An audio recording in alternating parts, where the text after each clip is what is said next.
Hi friends.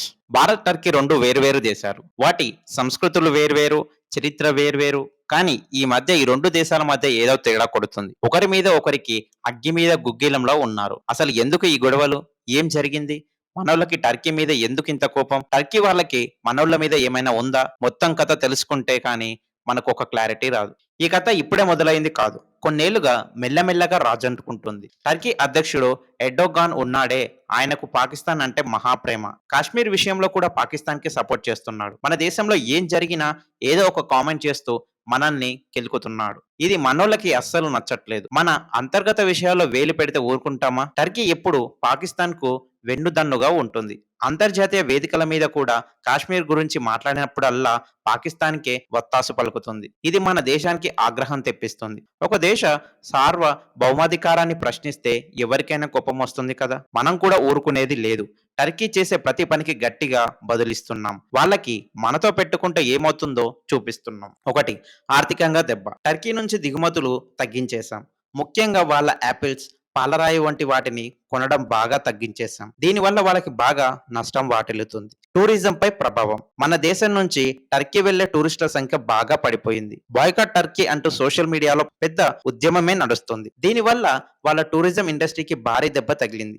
ఒక అంచనా ప్రకారం దాదాపు 20,000 కోట్ల రూపాయల నష్టం వాటిల్లిందంట. విమానాశ్రయ కాంట్రాక్ట్ రద్దు. మన దేశంలోని కొన్ని విమానాశ్రయాల్లో గ్రౌండ్ హ్యాండ్లింగ్ చేసే ఒక టర్కీ కంపెనీ సెలిబీ ఏవియేషన్ కాంట్రాక్ట్ ను రద్దు చేశాం. ఇది జాతీయ భద్రతకు సంబంధించిన విషయమని చెప్పాం. విద్యా సంబంధాల రద్దు. కొన్ని మన యూనివర్సిటీలు JNU, Jamia Millia Islamia, Maulana Azad national Urdu university, టర్కీలోని విద్యా సంస్థలతో ఉన్న ఒప్పందాలను రద్దు చేసుకున్నాం. ఈ మధ్య మన ఆర్మీ పాకిస్తాన్లో ఉగ్రవాద స్థావరాలపై ఆపరేషన్ సింధూర్ పేరుతో దాడులు చేసింది.